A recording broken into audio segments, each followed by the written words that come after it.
Om Swastiastu. Di sini saya akan menjelaskan materi sejarah Indonesia, yaitu sistem dan struktur politik ekonomi masa demokrasi terpimpin. Perkenalkan, nama saya Iputu Bainar Surya, nomor absen 15 dari kelas 12 MIPA 2. Baiklah, di sini ada 3 materi, yaitu yang pertama, perkembangan politik pada masa demokrasi terpimpin, yang kedua, pembebasan Irian Barat, yang ketiga, perkembangan ekonomi pada masa demokrasi terpimpin. Baiklah, sebelum masuk ke materi, kita berkenalan dulu dengan masa demokrasi terpimpin. Demokrasi terpimpin dimulai dengan berlakunya Dekret Presiden 5 Juli 1959 sampai berakhirnya kekuatan Presiden Soekarno pada tahun 1966. Disebut demokrasi terpimpin karena di Indonesia pada saat itu mengandalkan pada kepemimpinan Presiden Soekarno. Demokrasi terpimpin merupakan reaksi terhadap demokrasi liberal atau parlementer karena pada masa demokrasi parlementer, kekuasaan presiden hanya sebatas sebagai kepala negara, sedangkan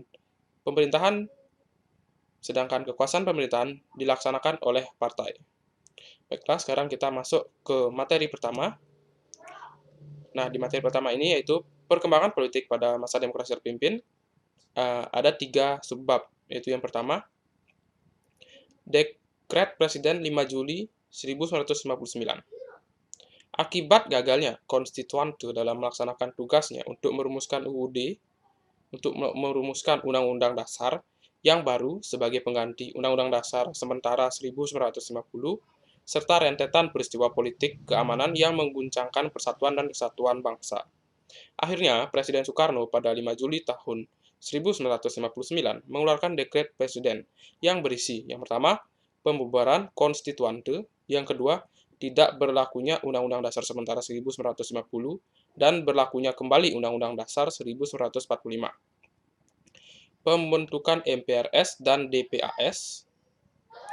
Kemudian, yang kedua, pelaksanaan demokrasi terpimpin. Adapun langkah-langkah yang dilakukan Presiden Soekarno setelah mengeluarkan dekret adalah sebagai berikut. Yang pertama, pembentukan MPRS. Pada tanggal 31 Desember 1959, melalui penetapan Presiden nomor 2 tahun 1959, Presiden Soekarno membentuk MPRS dengan Chairul Saleh sebagai ketua yang tugasnya hanya sebatas pada menetapkan garis-garis besar haluan negara. Yang kedua, pembubaran DPR dan pembentukan DPR GR. Pada tanggal 5 Maret 1960, DPR dibubarkan karena menolak RAPBN tahun 1960 yang diajukan pemerintah. Dan selanjutnya, Presiden membentuk Dewan Perwakilan Rakyat Gotong Royong atau DPR GR. Yang ketiga, pembentukan Dewan Pertimbangan Agung Sementara (DPAS). Pada tanggal 22 Juli 1959, melalui penetapan Presiden nomor 3 tahun 1959, dibentuklah Dewan Pertimbangan Agung Sementara. Dengan Soekarno sebagai ketua, tugasnya adalah memberi jawaban atas pertanyaan Presiden dan mengajukan usul kepada pemerintah. Nomor 4, pembentukan Front Nasional. Berdasarkan penetapan Presiden nomor 13 tahun 1999, dibentuk Front Nasional yang dipimpin Presiden Soekarno dan bertugas menyelesaikan revolusi nasional, melaksanakan pembangunan dan mengembalikan Irian Barat. Nomor 5, pembentukan Kabinet Kerja. Pada tanggal 9 Juli 1959, Presiden membentuk Kabinet Kerja yang mana Soekarno bertindak sebagai Perdana Menteri, sedangkan IR Juanda sebagai Menteri Utama. Baiklah, kita masuk yang ke nomor 3. Arah politik luar negeri pada masa demokrasi terpimpin. Pada demokrasi terpimpin, dijalankan juga politik mercusuar karena Presiden Soekarno berasumsi bahwa Indonesia merupakan mercusuar yang dapat menerangi jalan bagi NEVO, di mana NEVO adalah kelompok negara-negara berkembang yang anti-imperialis atau kolonialis dan sosialis serta komunis. Selain itu, Indonesia juga sempat keluar dari PBB pada 7 Januari 1965 karena tidak menyetujui Malaysia menjadi anggota tidak tetap Dewan Keamanan PBB. Baiklah, kita masuk ke subbab kedua, yaitu pembebasan Irian Barat. Yang pertama itu latar belakang perjuangan. Pada masa demokrasi terpimpin, terdapat isu atau masalah politik luar negeri, yaitu masalah Irian Barat. Sejak 17 Agustus 1945, sebenarnya Irian Barat sudah menjadi bagian dari NKRI, tetapi dalam KMB, penyerahan Irian Barat oleh Belanda ditanggung selama 1 tahun. Yang kedua yaitu perjuangan membebaskan Irian Barat. Antara lain sebagai berikut.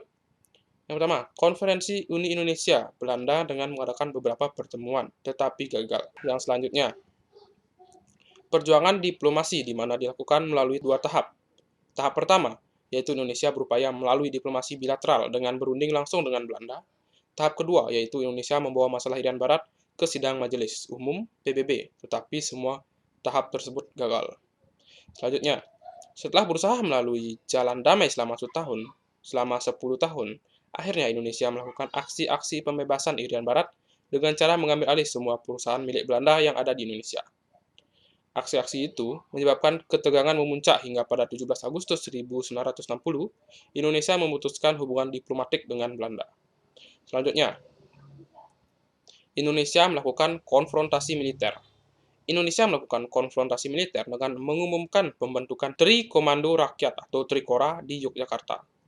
Isi Trikora tersebut yaitu, gagalkan pembentukan negara boneka Papua buatan Belanda. Kibarkan sang merah putih di Irian Barat, tanah air Indonesia, serta bersiaplah untuk mobilisasi umum untuk mempertahankan kemerdekaan dan kesatuan tanah air bangsa. Selanjutnya, akhir pembebasan Irian Barat. Akhirnya perjuangan yang dilakukan bangsa Indonesia berhasil memaksa Belanda untuk melepaskan Irian Barat kembali ke Republik Indonesia. Oleh karena itu, pada 15 Agustus 1962, berhasil ditandatangani Persetujuan New York atau New York Agreement antara pihak Republik Indonesia dan Belanda yang disaksikan oleh Sekjen PBB. Sesuai dengan perjanjian New York, mulai 1 Oktober tahun 1962 sampai 1 Mei 1963, Irian Barat berada di bawah pengawasan pemerintahan sementara PBB yang disebut United Nations Temporary Executive Authority atau UNTEA. Dan secara resmi mulai tanggal 31 Desember 1963, PBB menyerahkan Irian Barat kepada pemerintahan Republik Indonesia. Baiklah, subbab yang terakhir yaitu perkembangan ekonomi pada masa demokrasi terpimpin. Di sini ada 2 sebab lagi, yaitu pertama, membentuk Dewan Perancang Nasional. Untuk merencanakan perekonomian nasional, Presiden membentuk Dewan Perancang Nasional pada Agustus 1959. Badan ini diketuai oleh Muhammad Yamin yang bertugas untuk mempersiapkan RUU Pembangunan Nasional dan melakukan penyelenggaraan pembangunan. Badan ini kemudian berganti menjadi Badan Perancang Pembangunan Nasional Bappenas pada tahun 1963. Selanjutnya yang kedua yaitu masuknya demokrasi terpimpin saat kekacauan ekonomi. Masuknya masa demokrasi terpimpin terjadi bersamaan dengan kekacauan ekonomi. Pemerintah memprioritaskan penurunan inflasi dan pengurangan mata uang yang beredar. Pemerintah juga mengimbau untuk melakukan penghematan dan penertiban manajemen terhadap seluruh perusahaan. Tapi di sisi lain, pemerintah tidak mampu menahan ambisi politiknya, seperti dalam perhelatan Ganevo dan Konevo yang menghabiskan banyak biaya. Di sisi lain, konfrontasi Malaysia dan Irian Barat juga menghabiskan banyak anggaran karena Indonesia membeli banyak alat-alat militer dari Uni Soviet. Kehidupan masyarakat Indonesia kurang lebih 80% bersifat agraris, sehingga barang-barang produksi yang dijual sangat murah dan agregatnya sangat jauh dibandingkan dengan impor yang dilakukan negara. Sementara, kredit luar negeri akan memberikan pengaruh politik yang sangat kuat karena keadaan perang dingin yang memaksa untuk berpihak kepada salah satu blok atau fakta. Usaha-usaha pemerintahan dalam memperbaiki ekonomi umumnya tidak berjalan baik karena adanya kepentingan politik yang memakan biaya besar dan politik internasional yang menghambat lancarnya keluar masuk bantuan atau kredit. Baiklah, sekian dari penjelasan saya. Terima kasih.